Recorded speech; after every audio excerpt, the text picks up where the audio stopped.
a good shot on the 1, so that shouldn't be a problem. The 1 to the 2 to 3 to 4. 5's easy. 9's in a funky place. 7 to the 8 could be a little bit tricky. Let's go ahead and roll through it and see what happens. I don't see any major problems. 8 to the 9 could be difficult. We have to watch that side pocket for the scratch. So far, everything's being done right. It's perfect shape in this 4 to the 5. I'm looking at the 5 to the 6 now. And stay out of the path of that 9 ball.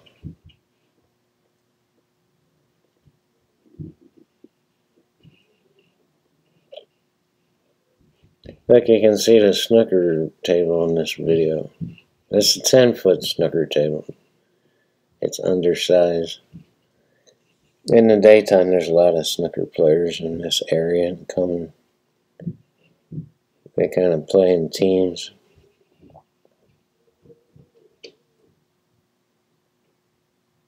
So here we have to get high on this. That's what I'm looking at. The angle on the 7 to get back to the 8. And then from the 8 to get to the 9. And I'm a little bit lost on what to do here. You can't get mid-table on this 7. You have to come down a little bit. You want to stay away from the rail. I don't know if you can see the exact pinpoint position of my mouse. A little bit high. I would like to draw back off this 7 and just use that rail as a bumper and come back somewhere up in this position. But I think that plan is going to get whacked because it's going to be hard to get the right position from where I got from the 5 to the 6. That's where we screwed up. Let's go back. So I shot this 5 ball, and I could have just drew up to the right position from this angle. If you put draw on this ball, you have to just force it right up to about here, and from that position, I could have got a better position on the 7 to get back on the 8. But apparently I went to this rail. I don't know why I did that. Yeah, I needed to come closer to this side of the table to get... Yeah, I needed to bounce off this rail and get somewhere around here for a more sharp angle on the 6. And you can tell I'm not digging this position. A little bit tricky here. I'm probably going to come up on the wrong side of the 8. Yeah, see, now I'm on the rail, and I do not have a sharp enough angle to get back on this 8 ball. I can't draw it, so I have to go to this rail, and I'm not liking this shot at all. I made things really hard on myself. So now there's basically 2 ways to make this 8 and get back on the 9.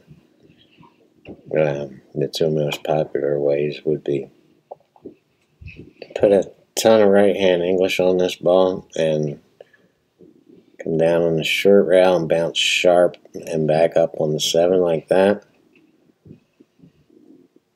Or put a lot of top on it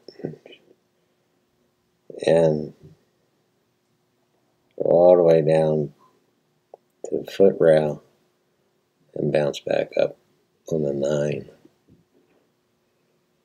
I don't remember which way I decided to do this. This is another one from the archives from somewhere around 2 years ago.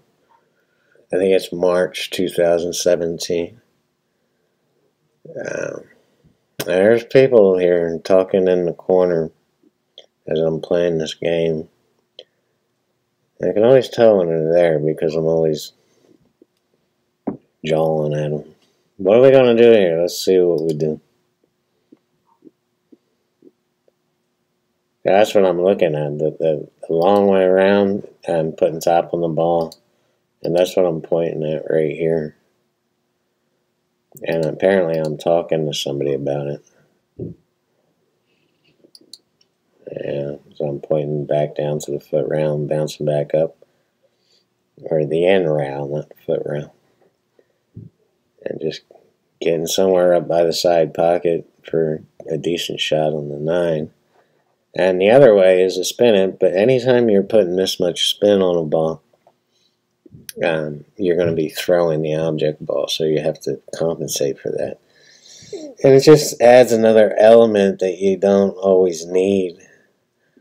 You're going to spin it out of the path of the pocket, so you have to kind of shoot it to miss it. Because I'm talking about a ton of spin, a ton of right-hand English to spin it counterclockwise and back up off this sharp angle. And if you do that, you're taking a chance of becoming too sharp and scratching.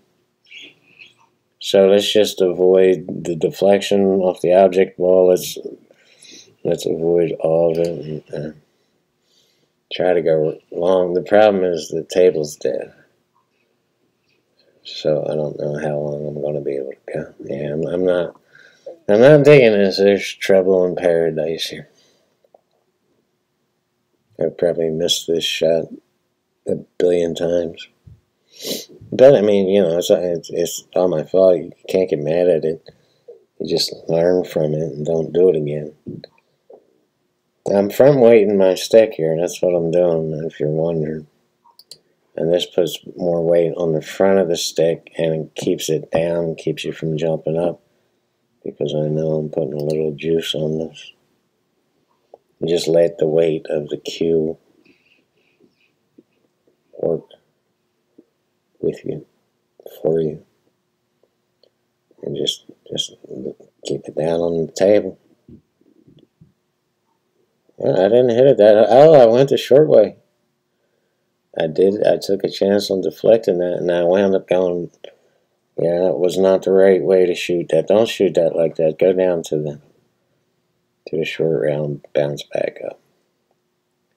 There's a dangerous way. I managed to get out, but it was not the right way to do it. Took a lot of chances and just purely missing the 8.